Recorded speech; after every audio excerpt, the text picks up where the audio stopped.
안녕하세요. 임동욱 목사입니다. 오늘 날마다 말씀과 함께 본문은 사도행전 3장 말씀입니다. 본문은 베드로의 두 번째 설교가 나오고 있습니다. 거기서 베드로는 40년 이상을 제 발로 걸을 수 없었던 사람을 일으켜 세웠습니다. 그런데 사람들은 11절 말씀에 보면 베드로와 요한을 붙잡았다라고 말씀하고 있습니다. 여기서 붙잡다라는 동사는 어떤 것이 도망가지 못하도록 꼭 붙들어 매는 것을 의미하는 단어입니다.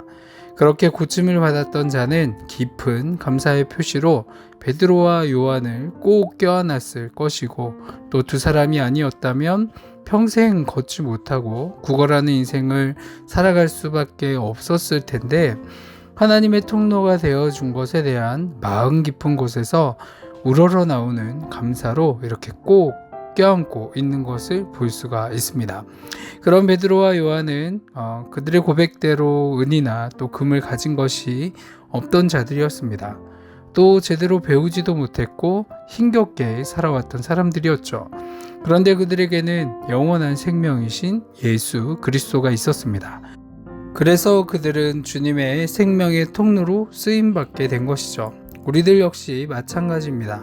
내가 가진 것도 없고 배운 것도 없고 작고 연약하게 보일지라도 영원한 생명이신 주님을 품으면 우리 역시 생명의 통로로 쓰임받게 됩니다. 베드로와 요한의 주님과 우리가 믿는 그 주님이 동일하신 분입니다. 그렇기에 우리 역시 이처럼 생명의 통로로 쓰임받을 수 있는 자들입니다.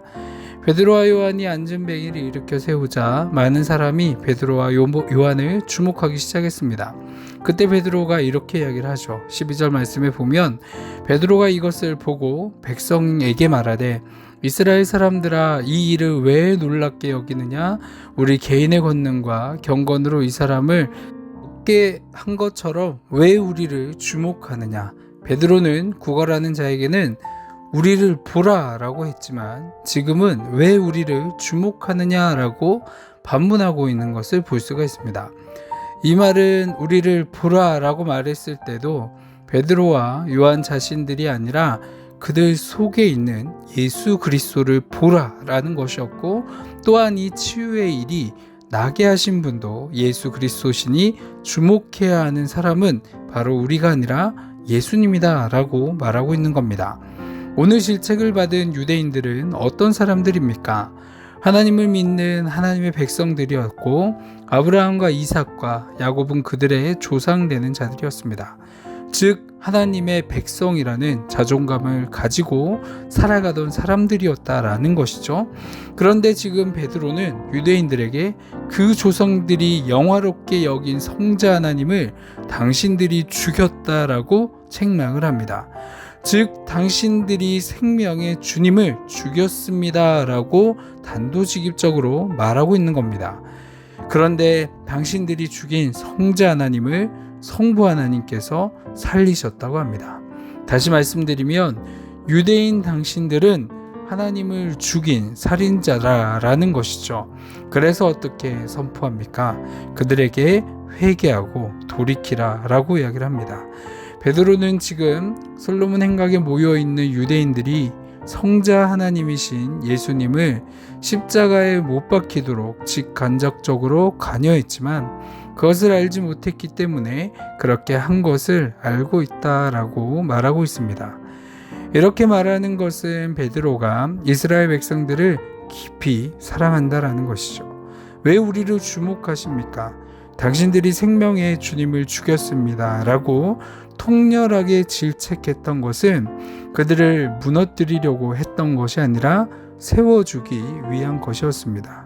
그리고 예수 그리스도께서 십자가의 길을 가신 것은 구약에서 선지자들이 예언한 것을 그대로 이루시기 위함이었다라고도 말합니다. 이처럼 회개하고 돌이켜서 죄사함을 받게 되면 새롭게 되어집니다.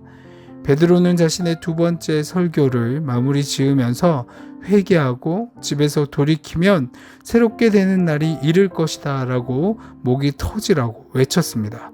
그런데 왜 많은 사람이 자신의 인생에서 새롭게 되는 날을 경험하지 못하고 살아갈까요? 그것은 사람들이 예수님이 심판주로 오신다는 것, 자신이 이 땅에서 마지막 숨을 내쉬고 난 후에는 하나님 앞에서 지난 삶에 대한 세마심이 있다라는 것을 믿지 않기 때문입니다. 하나님께서 내미는 손을 잡은 사람은 더 이상 자신에게 주목하지 않습니다. 하나님께서 말씀을 통해서 내미는 그 손을 붙잡고 그 삶을 돌이키는 사람은 매일매일을 새롭게 주님 안에서 살아갑니다. 그것이 바로 우리의 삶이 되었으면 좋겠습니다. 오늘 하루도 주님께 손을 내밀어 주님과 함께 동행하며 살아가는 저와 여러분 되기를 소망합니다. 아멘.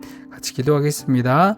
사랑이 많으신 하나님 아버지, 우리는 결코 하나님보다 앞선 대상이 될 수 없음을 고백합니다.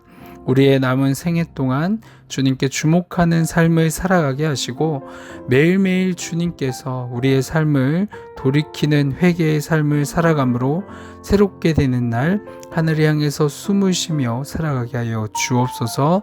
오늘 하루도 그 은혜 가운데 살아가기 원하며 이 모든 기도 사랑이 많으신 예수 그리스도의 이름으로 기도합니다. 아멘.